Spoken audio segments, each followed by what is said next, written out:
è una lingua o un dialetto?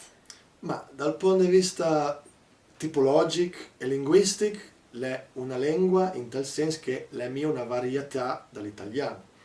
Il dialetto dal punto di vista strutturale è una maniera di parlare che fa parte di una lingua, ma lombardo è non un dialetto dell'italiano e dunque strutturalmente è una lingua separata, che la si separa in del tempo partendo dal latino e la si è sviluppata in parallelo all'italiano e dunque strutturalmente è una lingua. Difatti per quel motivo lì l'UNESCO la riconosce a Lombard in dell'Atlant Linguistic di lingua in pericolo, le ben menzionata la Lombard Language proprio perché è sufficientemente distante dal punto di vista tipologico dalla lingua del Stato, ovvero dall'italiano.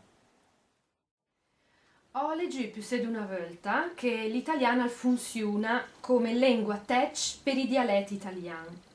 Ma lui adesso mi dice che il lombardo è mia un dialetto dell'italiano. Dunque, vorrei dire che l'italiano può funzionare come lingua tech per il lombardo? Esattamente, l'italiano per me funziona come lingua tech per il lombardo o per le altre lingue regionali d'Italia come il siciliano, il piemontese e in sinans, perché la distanza tipologica è troppo larga e una lingua la funziona come lingua tech dei suoi dialetti di lei, e dunque il toscano per esempio, o in altre varietà che si parlano di italiani di altre regioni, quei che chiamano italiano regionale. La maniera di parlare dell'italiano della Lombardia, l'italiano della Sicilia, viene difenduto indirettamente attraverso la difesa della lingua italiana. Ma il siciliano e il lombardo, che è mia l'italiano della Sicilia e l'italiano della Lombardia, i per me avesse difenduto dalla lingua italiana, perché la differenza tipologica è troppa. E quando si pensa a tech, inteso come un qualcosa che è quata e che di conseguenza difende altre lingue, per l'Italia, l'italiano fa quel mestiere lì, ma per i veri dialetti dell'italiano, per le lingue regionali d'Italia. Sarebbe come dire che riconosce lo spagnolo è una maniera per difendere l'italiano. Ed è ovviamente è ovviamente una roba che la funziona mia, perché anche se è inerente, però è insufficientemente distante per mia bond di difendere l'una con l'altra, che deve avere un riconoscimento separato per l'una e per l'altra. Ma allora l'italiano che sa parla in Lombardia e il lombard in Europe diverse? Assolutamente, l'italiano che si parla in Lombardia è una variante della lingua italiana, una variante regionale della lingua italiana, è assolutamente parte del sistema della lingua italiana, però è una variante geografica diversa. Per esempio in Lombardia si dice per dire mi piace l'Inguria, in italiano si dice mi piace l'Anguria. Per dire mi piace tanto l'Inguria si dice mi piace tanto l'Anguria o mi piace molto l'Anguria. In di regioni più a sud, come per esempio in Campania, si dice mi piace assai il cocomero.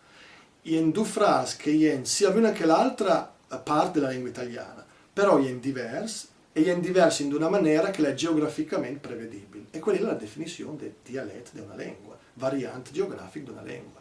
Al lombardo o al napoletano no maniera diversa da parlare l'italiano, è un sistema linguistico che si è sviluppato in parallelo al toscano, che poi è divenuto l'italiano, e dunque è separato strutturalmente, lessicalmente, fonologicamente e in sinasi. Per salvare il lombard è necessario il suo riconoscimento da parte di istituzioni?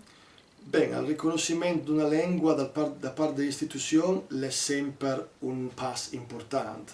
Quando una lingua è riconosciuta da un'istituzione, la comincia una catena di sistema che poi rinforza una lingua in del scritto, in del parlare e in sinans. Però sapeva fare tanto anche senza un riconoscimento, perché alla fine della storia la maniera per mantenere una lingua è passarla da una generazione all'altra, dai genitori ai figli o dai nonni ai nipoti. E dunque sapeva fare tanto per mantenere una lingua anche senza riconoscimento istituzionale. Per esempio parlando la lingua ai figli e dando l'esposizione in maniera che loro la assorbissero dall'ambiente. E allora è importante abituare i figli a ascoltare parlare lombard in casa fin da piccini? Sì, certamente, quello è importante per più di un motivo. È importante per il mantenimento linguistico, perché una lingua la si mantiene quando la parla dalla generazione più giovane. Però che anche di vantaggi linguistici, e neurologici e psicologici per i figli che crescono in un ambiente in cui che più di una lingua. E in Italia, con tanta lingua regionale che è una maniera per regalare alla generazione più giovane una forza mentale più grande di quei che chiamano lingua.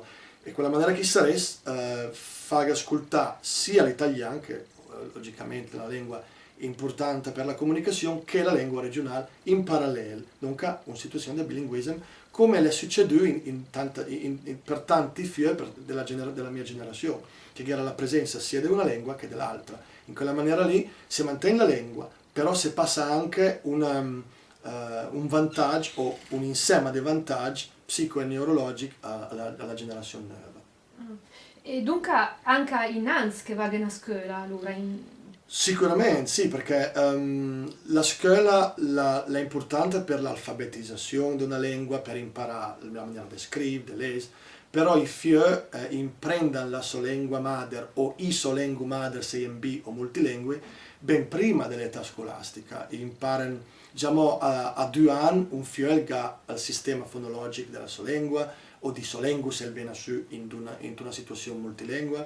La sintassi, un figlio di 5 anni, basta trovare un figlio di 5 anni italofono o ispanofono, parlare insieme della sua lingua, se capisce che è un comando piuttosto forte della lingua. Però a scuola si imparano anche robe che sono complementari alla lingua madre, all'imprend. Per esempio scrive, legge e magari la maniera di parlare un po' più formale, però la sintassi, la fonologia, il lessico basilare, e meno ma basilare si impara ben prima andando a scuola. Allora è possibile mostrare ai figli a parlare lombard innanzi che vadano a scuola? Sì, la lingua la si sorbisce dall'ambiente a quell'età lì. Un adulto, un grande, no, ha bisogno della motivazione di imparare una lingua, ma un figlio di 2, 3 anni o 4 anni assorbisce la lingua dell'ambiente. Dunque, è no che si mostra la lingua, la se parlarla da un contesto, da un'esposizione linguistica, e il figlio a quell'età lì l'imprende naturalmente la lingua, o i lingue, se è la madre che parla italiano, il padre che parla lombardo, o i genitori che parlano italiano e il nonno che parla lombardo, e il figlio assorbisce tutte 2 lingue dall'ambiente. Ed è un'acquisizione naturale.